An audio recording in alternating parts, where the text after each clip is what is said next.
السلام علیکم ورحمۃ اللہ وبرکاتہ۔ جو دوسرا سوال ساتھی نے کیا ہے کہ جنازے کے بعد دعا جائز ہے یا نہیں، تو ایک مقام ہے کہ جنازے وغیرہ اور تدفین و تجہیز سے فارغ ہو جائے، میت کو دفنائے، اس وقت دعا کرنا یہ تو ثابت ہے۔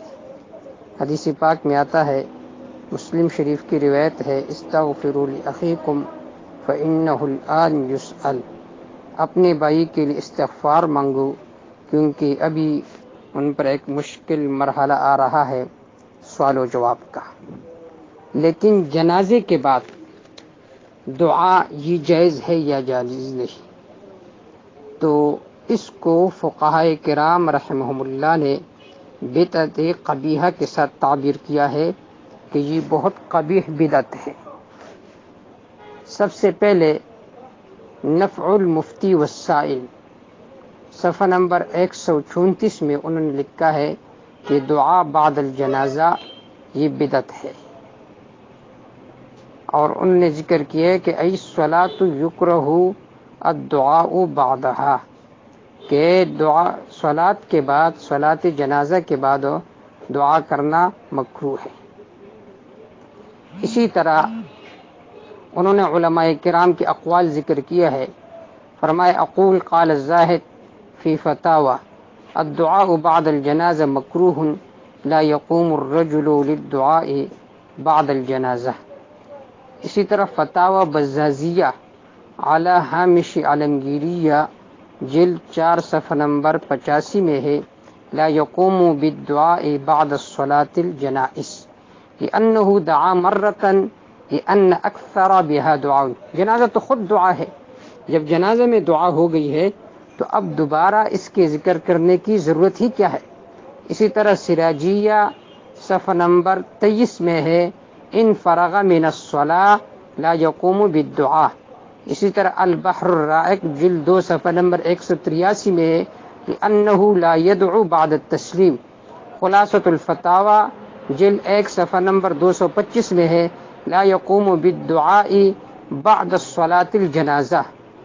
اسی طرح اور بھی بہت ساری روایات ہے۔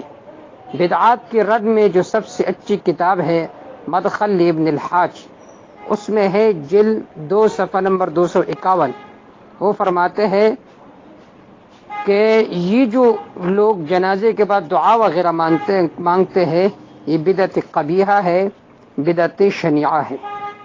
وہ حضرات صرف ایک ہی روایت سے استدلال کرتے ہیں، وہ روایت میں آپ حضرات کے سامنے عرض کیے دیتا ہوں، اذا صلیتم علی المیت فاخلصوا له الدعاء، جب تم میت پر نماز پڑھو تو دعا میں اخلاص کرو، تو اخلاص سے دعا مانگو۔ تو اس سے ان کی استدلال بنتی ہی نہیں ہے، اس لیے کہ یہاں پر جنازہ خود دعا ہے، تو جب جنازہ خود دعا ہے، اب اس کے بعد فاخلصوا له الدعاء کا کیا مطلب ہے؟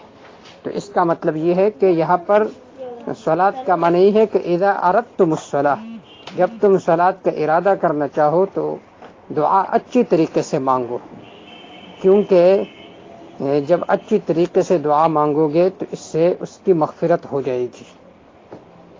اس کے بعد وہ حضرات ایک قیاسی استدلال کرتے ہیں کہ یہ جنازہ جو ہے یہ صلاۃ ہے، جس طرح صلاۃ کے بعد دعا ہے تو اسی طرح یہ جنازہ بھی صلاۃ ہے، تو اس کے بعد بھی دعا ہونی چاہیے۔ تو بدائع الثناء جلد 1 صفحہ نمبر 314 میں ہے، الجنازۃ لیست بصلاۃ مستقلہ لأنها لیست بصلاۃ الحقیقہ انها الاستغفار للمیت لأنها لیست مطلقہ فلا یطلق الاسم علیہ۔ یہ فرمایا کہ یہ صلاۃ مستقلہ نہیں ہے کہ اس پر صلاۃ کے اطلاق ہو جائے، بلکہ یہ دعا اور استغفار ہے، تو یہ دعا اور استغفار ہے، لہذا جب یہ دعا استغفار ہے تو اس کے بعد دعا کرنا یہ تحصیل حاصل ہے۔ اور دوسری یہ کہ جناب رسول اللہ صلی اللہ علیہ وسلم اور صحابہ کرام میں سے کسی سے یہ عمل ثابت نہیں، اگر یہ بات اچھی ہوتی تو خود صحابہ کرام کرتے، جبکہ صحابہ کرام سے ثابت نہیں تو معلوم ہو یہ بدعت قبیحہ ہے، واللہ اعلم بالصواب۔